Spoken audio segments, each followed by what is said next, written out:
आवाज लगावे गली गली, भोगों के मत वालों सुन लो, एक दिन ऐसा आएगा।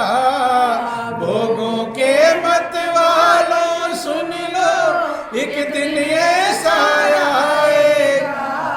धन दौलत और माल खजाना पड़ा यहीं रह जाएगा। धन दौलत और महल खजाना पड़ा यहीं रह जाएगा। अरे कंचन काया मिट्टी होगी, चर्चा होगी गली गली। कंचन काया मिट्टी होगी, चर्चा होगी गली गली। ले लो रे कोई राम का प्यारा, आवाज लगावे गली गली। ले लो रे कोई राम का प्यारा, आवाज लगावे गली गली। हाँ, राम नाम के हीरे मोती संत बिखेरे गली गली। राम नाम के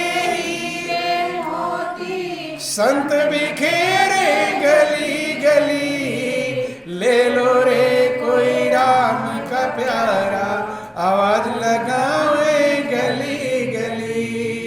ले लो रे कोई राम का प्यारा, आवाज लगावे गली गली। संत महापुरुष जिनकी आत्मा परमात्मा से जुड़ चुकी है, यही जग जामिन जागे जोगी, और परमारथी प्रपंच वही जागते हैं और वही जगा सकते हैं। तो महापुरुष कहते हैं कि इस संसार में अगर जगना है तो संत महापुरुषों की शरण में जाना आवश्यक है। लेकिन हम अपनी अकल कहाँ लगाते हैं बंधुओं? महापुरुष कहते हैं कि अगर अक्ल प्रभु ने दिया है तो उसे अच्छाई में लगाओ। किस में लगाओ? अच्छाई में लगाओ। लेकिन बुराई में लगा लगा करके अपने हृदय को बुराई का भंडार बना लेता है। चूंकि बंधुओं ध्यान देना, जहां हमारा ध्यान जाता है उसी का असर हमारे ऊपर पड़ता है। बंधु, अगर हम बुराई देखेंगे तो हमारे अंदर बुराइयां ही भर जाएंगी। बुराई की चर्चा करेंगे तो बुराई भरेगी, और बुराई सुनेंगे तो बुराई भरेगी। इसीलिए गांधी जी ने कहा था, अपनी आंख को बंद कर लो बुराई से, देखो। क्या कर लो? देखो। आंख को बंद कर लिया कि मैं किसी की बुराई देखूंगा नहीं। अगर आंख खुले, इस आंख में प्रभु ने नजर दिया है, देखने की क्षमता दी है, तो अच्छाई को देखो। क्या देखो? अच्छाई। अगर अंधा बना दिया होता तो क्या देखते? अगर सुनने की क्षमता दिया है तो अच्छाई को सुनो, और अगर जुबान दिया है तो अच्छी बात की चर्चा करो। लेकिन महापुरुष कहते हैं कि अभी कहीं पर झगड़ा हो जाए तो बिना बुलाए लोग इकट्ठा हो जाते हैं। बुलाने की जरूरत पड़ती है? बुलाने की जरूरत। जरूरी काम कर रहे होंगे और आवाज आ जाएगी झगड़ा लड़ाई की, तो काम करेंगे या चले जाएंगे झगड़ा देखने? जरूरी काम भी छोड़ देंगे। वहां निमंत्रण देने की जरूरत नहीं है। और जब सत्संग इत्यादि में खबर दी जाती है तो कहते अब मेरे पास टाइम नहीं है। और ध्यान देना, और कैसे हम बुराई ग्रहण करते हैं? अगर आप झगड़ा देखने पहुंच गए और थोड़ा वहां लेट हो गए, बिना वहां का कहानी सुने लौटेंगे वहां से? किसने मारा, किसने पीटा, किसकी लड़ाई हुई, जब तक इसका पूछेंगे नहीं वहां से लौट नहीं सकते। अब एक से पूछा, कहता भाई मैं भी अभी आया हूं, मुझे पूरा डिटेल में पता नहीं, तो लौट आओगे। दूसरे से पूछेंगे, तीसरे से पूछेंगे, जब तक पूरी खबर नहीं मिल जाएगी तब तक वहां से लौटने वाला नहीं है।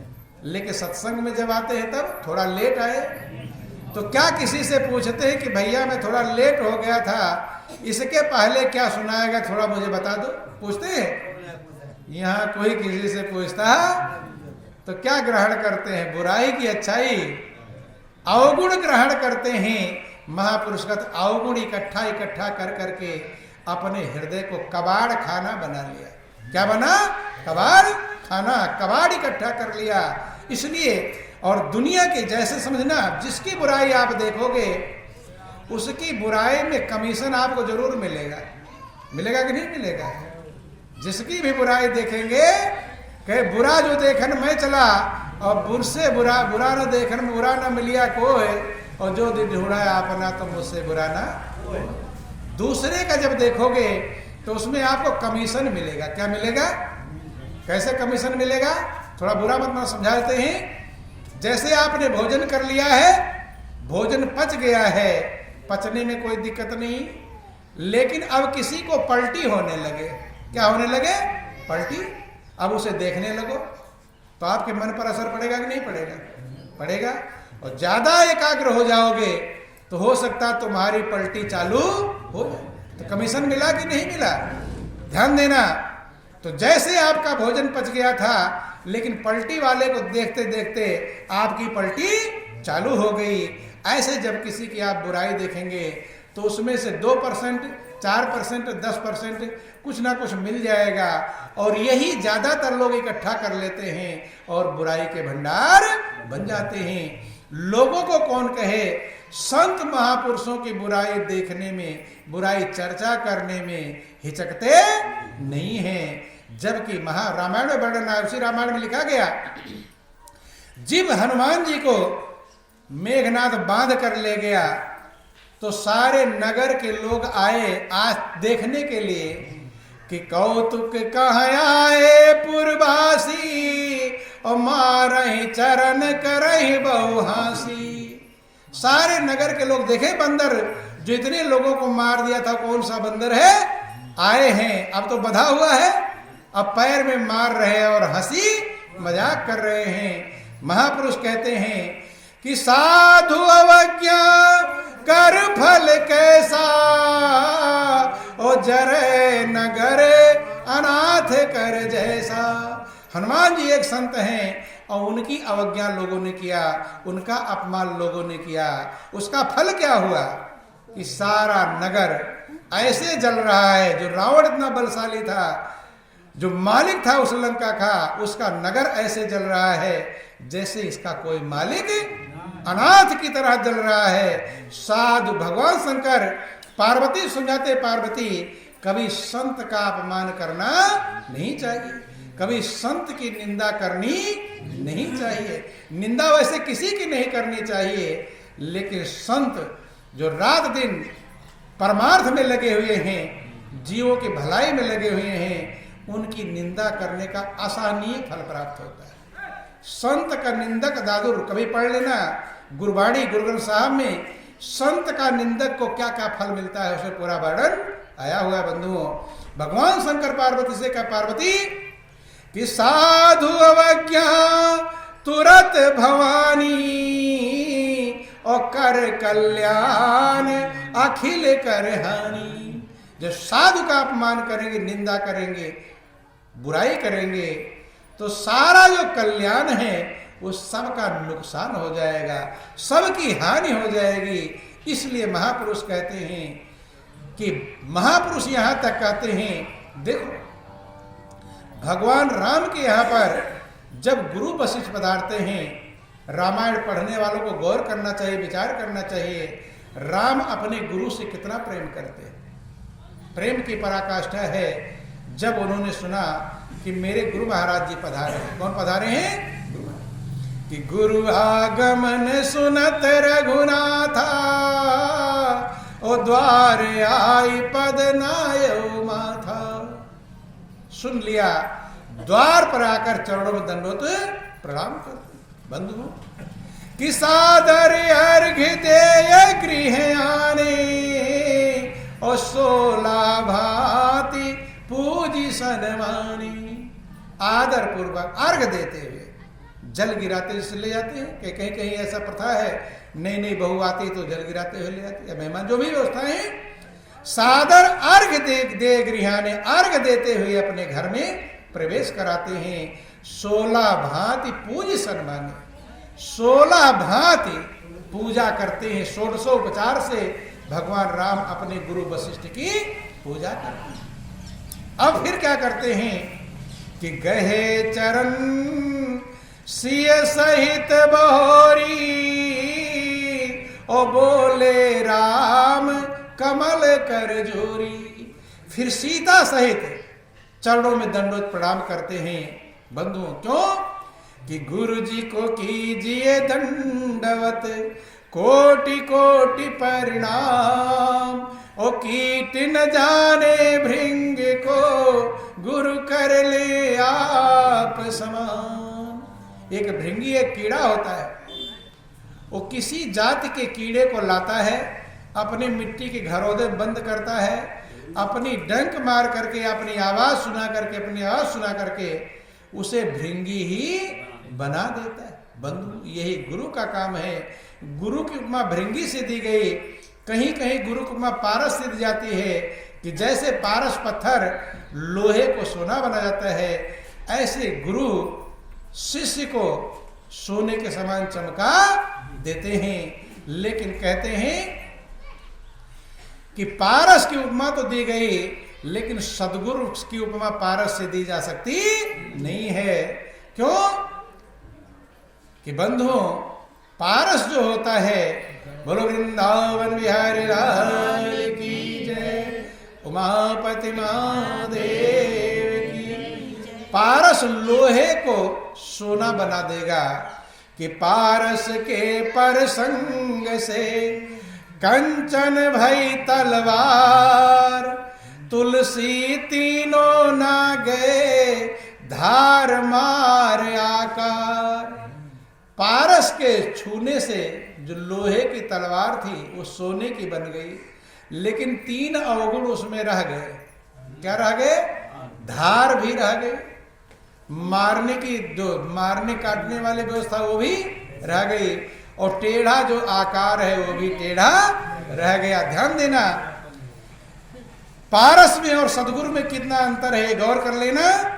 कि पारस के प्रसंग से कंचन भई तलवार, और तुलसी तीनों ना गए धार मार आकार। ये अवगुण उसके अंदर रह गए। लेकिन सदगुरु मिलते हैं तब कि ज्ञान हथौड़ा कर लिए और सतगुरु मिले सुनार, और तुलसी तीनों मिट गए धार मार आकार। गुरु ज्ञान का हथौड़ा लेकर जब उस तलवार पर भिड़ जाते हैं तो उसको सुंदर आभूषण बना देते। क्या बना? सुंदर आभूषण, सुनार का कार्य करते हैं बंधुओं। इसलिए कहा गया कि पारस और सतगुरु में और बड़ो अंतरो जान, वह लोहा कंचन करे वे कर ले आप समान।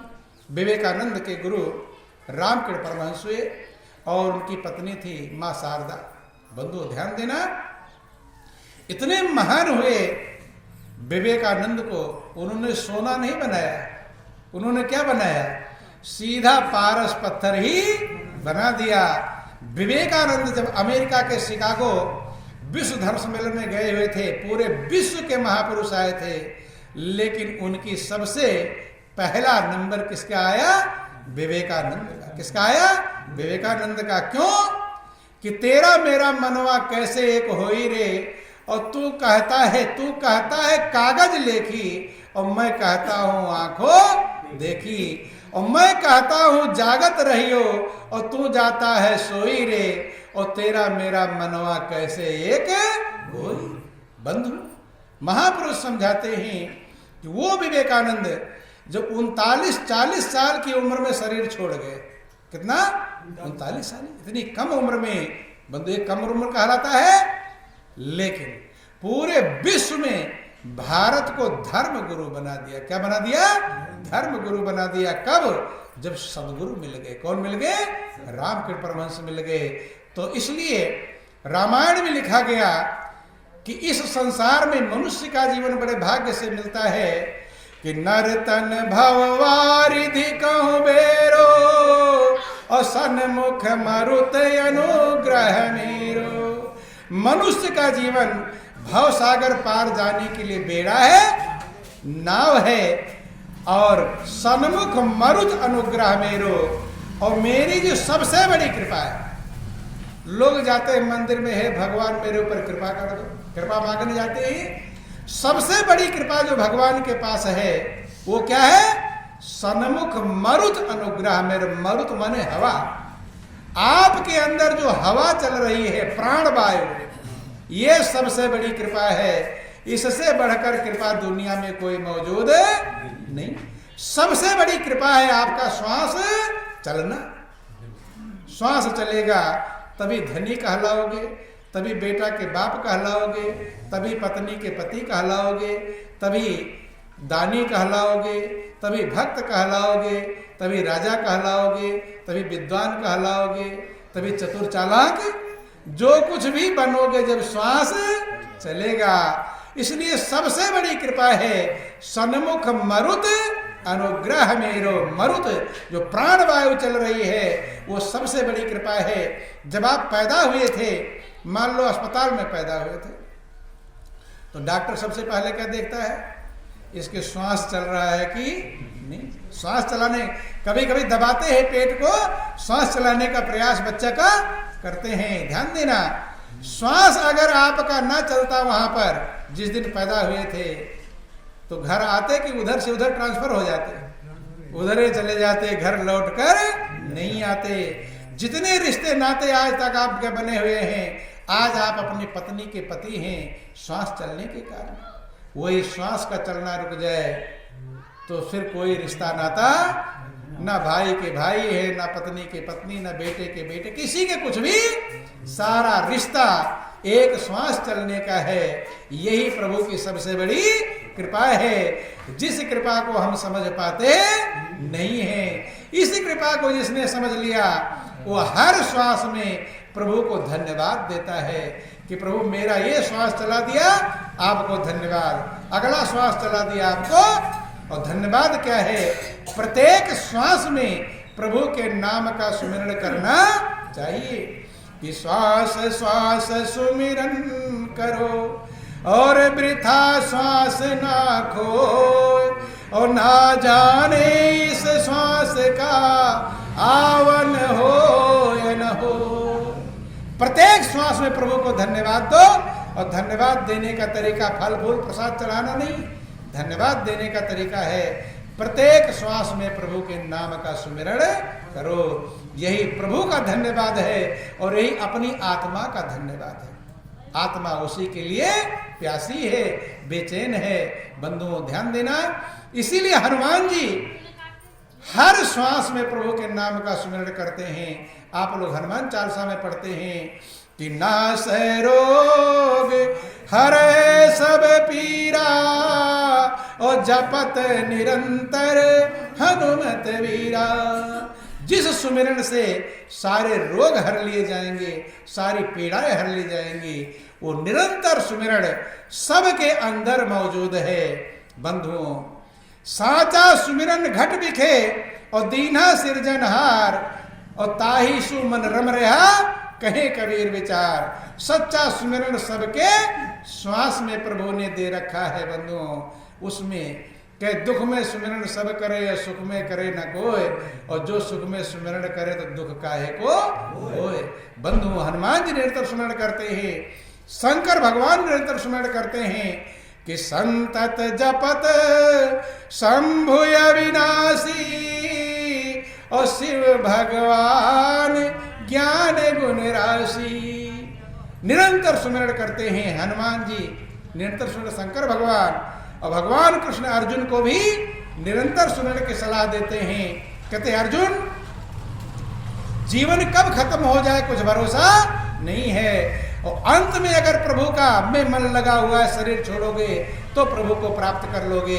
अंत मता सोगता अंत काले चामामेव अस्मृता कलेवरम, यह प्रयाति सामध्वन्नाथ संशयम, कि अंतिम समय में, अंतिम क्षण में जिसका मन मोह में लगा हुआ है वो शरीर को छोड़ेगा तो मुझे प्राप्त करेगा। अंतिम क्षण कब आ जाएगा उसकी पता नहीं पता है। इसका उपाय है तस्मात् सर्वेश कालेश माम अनुस्मर चा मैं अर्पित मनोबुद्धि माम सब की है। अर्जुन, इसके लिए तो निरंतर मेरा सुमिरन कर और युद्ध भी कर। जब निरंतर सुमिरन कर रहा है तो अंतिम समय इंतजार करने की जरूरत कभी भी आ जाए। सो रहे हो तो निरंतर सुमिरन हो रहा, सोते में प्राण निकल जाता है कि नहीं निकल जाता। अब कौन सोचेगा सोते समय ला भगवान का नाम लो, सो ही रहा। इसलिए निरंतर सुमिरन की सलाह महापुरुषों ने दिया है।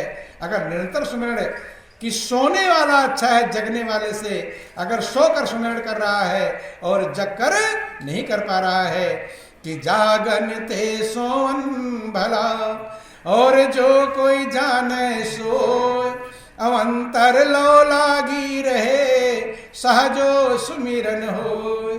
जगने वाले सोने वाला अच्छा है, वो जग कर सुमिरन नहीं कर पा रहा है और वो सोकर सुमिरन कर रहा है। इसलिए कहते हैं कि श्वास सबसे कीमती है। नर तन भव वारिद कहूं बेरो और सन्मुख मरुत अनुग्रह मेरो। लेकिन ये सुमिरन बिना सदगुरु के मिलने वाला नहीं है। आगे कहा गया इसलिए कि कर्णधार सतगुरु दृढ़ नावा ओ दुर्लभ साज सुलभ करि पावा। इसको कर्णधार माने मल्लाह, इस जीवन रूपी नैया को खेने वाले मल्लाह सतगुरु हैं। भाई नाव भी मिल जाए, हवा भी उधर चल रही हो, लेकिन मल्लाह ना हो तो नैया पार लगने वाली नहीं है। तो मनुष्य का जीवन मिल गया, ये नाव है, श्वास चल रहे हैं, ये अनुकूल वायु मिली है कि चले जाओ मंजिल को। जब तक श्वास चल रहा है तब तक मंजिल पर पहुंच सकते हो, श्वास रुक जाएगा फिर मंजिल। लेकिन मल्लाह चाहिए, और इसीलिए कहा कर्णधार सतगुरु दृढ़ नावा और दुर्लभ साज सुलभ करी पावा। बंधु ये साज दुर्लभ है, ये आसान नहीं है कि आपको मनुष्य की जिंदगी भी मिल जाए, उसमें भी अनुकूल वायु प्रभु की कृपा रूपी चलती रहे।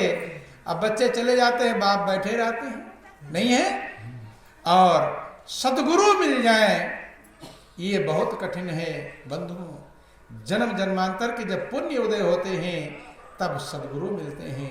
रामायण में लिखा गया कि पुण्य पुंज बिनु मिलई न संता और सतसंगति संस्कृति करे अंता। बिना पुण्य के पूंजी लोग संत के पास क्यों नहीं जाते, क्यों नहीं आ पाते? क्योंकि पुण्य के पूंजी इकट्ठा नहीं है, पाप के पूंजी इकट्ठा है। वो बुराई दिखाते हैं, वो कीमत दिखाते नहीं है कि मेरे पाप कर्म ही तुमसे प्रीति न करने देते हैं। मेरे पाप कर्म ही तुमसे प्रीति न करने देते हैं। कभी जो चाहूं मिलूं आपसे रोक मुझे लेते हैं। कभी जो चाहूं मिलूं आपसे रोक मुझे लेते हैं। और कैसे प्रभु जी आपके दर्शन पाऊं मैं, कैसे प्रभु जी आपके दर्शन पाऊं।